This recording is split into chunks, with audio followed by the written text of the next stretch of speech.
Good morning, my little Sunday morning littles. I hope you've had a great week this past week. It's been hot, hasn't it? Very hot. I don't know if you've gotten to do any playing outside in this hot sun. It's been pretty, but man, it has been really, really humid and hot. Other than that, I hope you've had a safe week. And mine's been pretty good. I did a lot of sweating, but other than that, I'm okay. I'm glad that we can see each other like this again, at least. I know we're not back in our building yet, but like Miss Michelle had said before, until that time comes, we are going to be meeting right here. So if you're a virtual visitor or if you're someone who's always in our little Sunday school class, we're glad that you're here today. We've been doing a lot of learning about Joseph. And we've had several lessons on Joseph. And if you remember last week, we left off with Joseph being put into prison. Now, this picture is just a picture of Joseph, and he has kind of a worried look on his face, maybe. I mean, he's definitely not smiling. He's been put in prison, right? But if you remember, it was all because of a big lie that Potiphar's wife had told about Joseph. And that lie, of course, wasn't true, but Potiphar believed his wife, and so it resulted in Joseph being put in prison. And when we left off with that lesson, we also kind of talked a little bit about how the Lord was always with Joseph in prison, just as he'd always been with him in the bad times before. And so now that Joseph has been thrown into the prison, we're going to kind of begin our lesson number 4 on that and see what happens to Joseph in that prison. All right. Now our lesson today is taken from Genesis chapter 14, verses 1 through 23, and in Genesis chapter 41, verses 1 through 8. All right. So here we go. Now, when Joseph, was thrown into prison, the chief jailer, or the man who was in charge of the jail or the prison, made the decision to place Joseph above or over all the other prisoners in the jail. Now, when you look at this picture right here, this is the chief jailer, and of course, here's Joseph. And he's handing him the keys.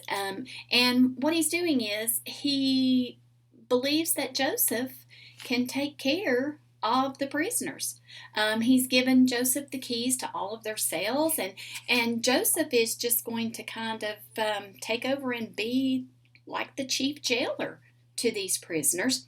It seems like no matter where Joseph goes or he's sent, he's put in charge, or he becomes the leader or the manager of something or someone. Now, when we look back through our previous lessons, of course, Joseph's brothers thought he was a tattletale. But if you remember, Joseph kind of oversaw and would report back to his dad all of the things that his brothers had done. And he was the favorite son. He was the only one that was given the coat of many colors, if you remember that. And then when life got a little bit rough and he was sold into slavery, he was sold into a royal home, if you remember that. And Potiphar soon put him in charge of his whole household, because he felt he could do that. It was the lie that Potiphar's wife told that got him thrown into prison. But now he's in prison, and look, he's being put in charge of many prisoners. It seems like, yes, he does get put in charge everywhere he goes, but who is with him this whole time? Oh, yes, the Lord is always with him. So the Lord being with him, the good times may be followed by maybe some bad times, but the Lord stuck with him, and so things are not bad all the time for him.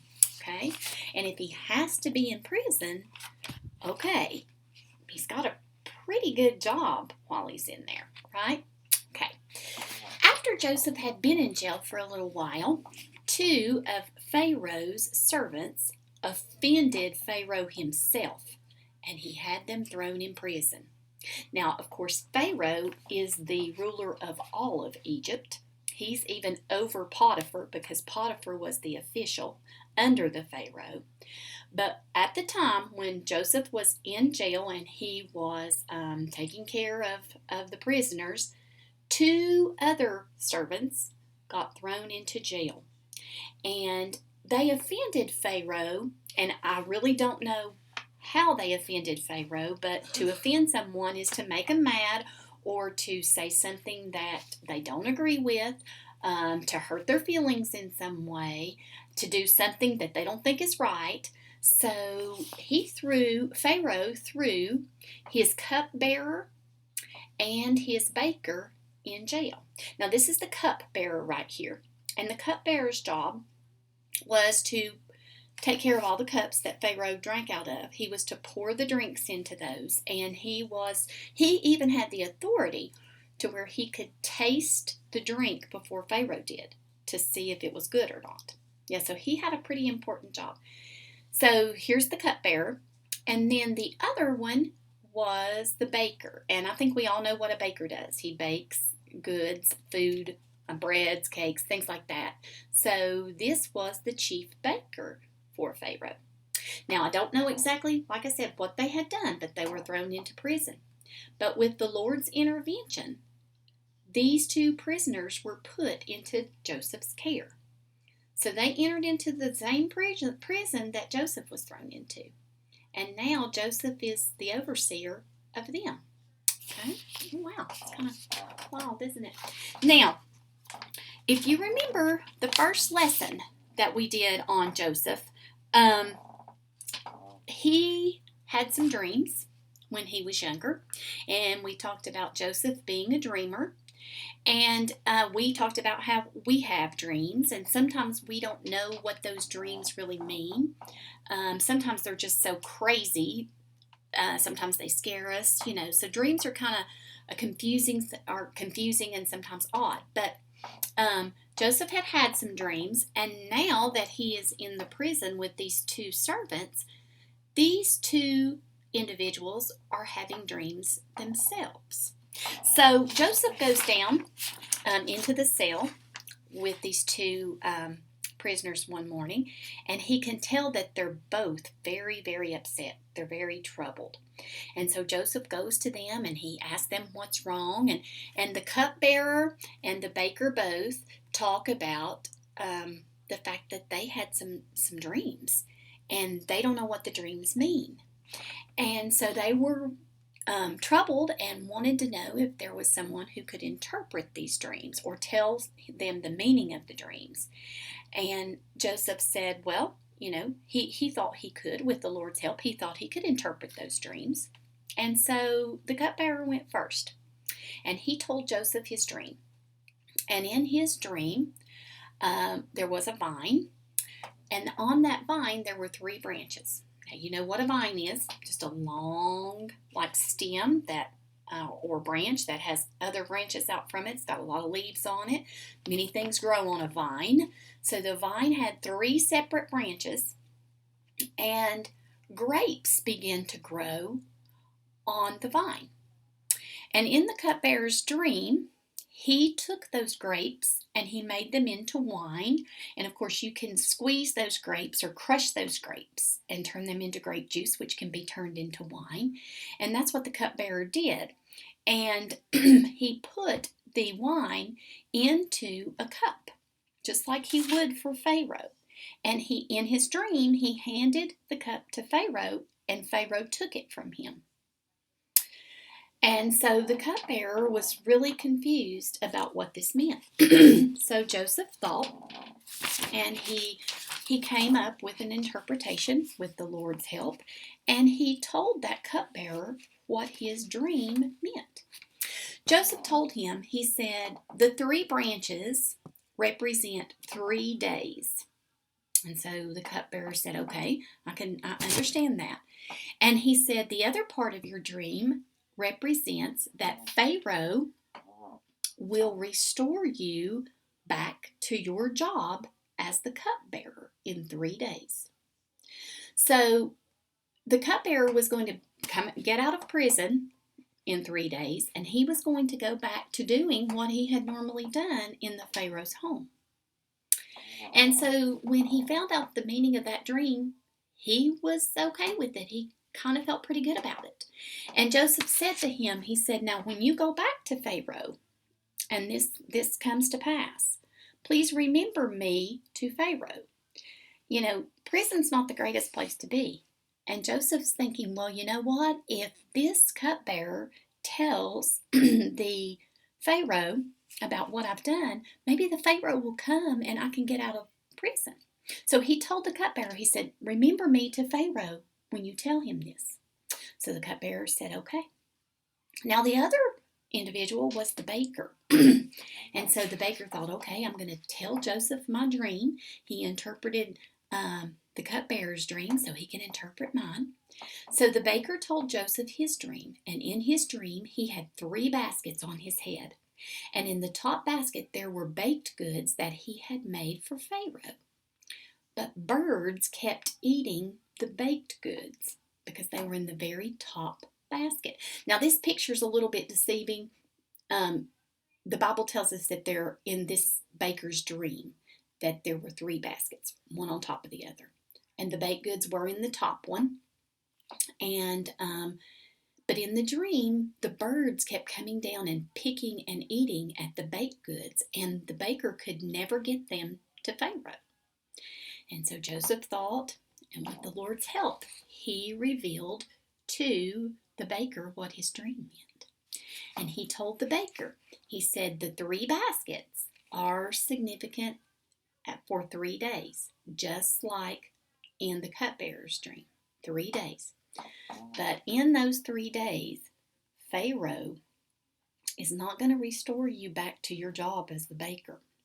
He's going to have you hung, and the birds will pick at your flesh while you're hanging. Now that is not a nice dream. That is a nightmare. And Joseph interpreted that dream for the baker. So Joseph was able to interpret both of the dreams for these individuals. And in 3 days, it came to pass, just as Joseph had said. Okay? Now, remember, Joseph had asked that cupbearer to please tell Pharaoh who interpreted these dreams for you when you get out. But the cupbearer didn't do that immediately like he said he would. He didn't. And 2 years passed in prison for Joseph. He was in prison for 2 more years after he did this interpretation. Now, 2 years is a pretty good while. When I think about my littles that are in class, you guys are 5 and 6 years old. So 2 years ago would have been when you were 3 and 4 years old. Okay, so think about that. 2 years is a long time. And the cupbearer did not mention Joseph to Pharaoh. But after the 2 years had passed, Pharaoh had a dream. Now, if you look at my picture, this is Pharaoh in both of these pictures here. And you can tell he's of royalty. He dresses very flashy. You can tell he has a golden headband on his headdress. You know, he is the ruler. He's the king. He's over all of Egypt. But he had this dream, and he dreamed that he was standing by the Nile River. And out of the river came 7 sleek and fat cows. And they began to graze on the grass by the river. Now, if you're sleek, that means you're slick, you're shiny, your hair's shiny. So the cow's fur would have been shiny. And they were fat, they were plump, they were healthy cows. And they were grazing on the grass by the river. And then out of the river came 7 ugly and thin cows. Now, if you look at this picture of Pharaoh, you can tell that these cows are the fat, sleek ones. These are the ugly, thin ones. They're not healthy. They're not pretty. But they came out of the river next, and guess what? The thin cows ate the fat cows. And Pharaoh woke up. And he was really troubled over that dream. But he finally did fall back to sleep. But when he fell back to sleep, he had another dream. And that's this picture here, okay? And in this dream, there were 7 ears of grain, which were plump and good, and they were growing on a stalk. Now, you can think of these as wheat and grains of wheat, or we also eat ears of corn, and you can think of them as that. That might help you to understand what these are a little bit better. But in his dream, there were 7 stalks, and they had 7, each stalk had an ear of grain, and so they were plump and good for eating. And then 7 more ears sprouted up, but these were thin and blighted. Now that means that they were not plump and juicy. They were thin, they were skinny, they were dried up, or they were blighted. They weren't fit to eat. And the thin ears swallowed up the plump ones, meaning these ate these. Now remember, this is a dream, and we can testify and say that crazy things happen in dreams, right? So Pharaoh had dreamed this, and he woke again, and he was very troubled. And he called for an interpretation of his dreams. He wanted to know what they meant. He was, this is crazy. I've got to know what these dreams mean. They have to mean something. They're so crazy. So he wanted someone to interpret his dreams. So Pharaoh, being the ruler of that land, of course, called for all the magicians in Egypt. But no one, not one of them, could interpret his dream or dreams. And he called for the wise men of the land, but they couldn't do it either. No, they couldn't interpret those dreams. But do we know someone who might be able to interpret those dreams? Yeah, we've talked about him, Joseph. Joseph may be able to interpret these dreams. And didn't Joseph tell that cupbearer 2 years ago to remember him to Pharaoh? Well, you're going to have to tune in next week to see if Pharaoh can find someone to tell him the meaning of his dreams. Oh, it's a cliffhanger. It is. Littles, I know that it's hard to wait. I know it is, but I've been waiting now for 5 months to get to see your sweet little faces again and hug your cute little bodies, but I can't do that because we're still meeting like this, okay? So we may have to wait a little bit longer, and I don't know if we'll have to wait for 2 years. I certainly hope not, but we are going to wait because one day we will be back together again, and we'll get to do these lessons face to face, okay? But until that time, I'm going to pray. I'm going to pray for a happy, healthy little week for you. I'm going to pray that you'll be back with me again next week. And remember, I'm going to pray that these little things kind of get in your brain and stay. So when we do get back together, you're already going to know everything you need to know to review these. And you will just grow and know so much more about all those cool stories that God wants you to know. Okay? Remember, he was always with Joseph. So he's going to work it out. And he is always with you. See you next Sunday, littles.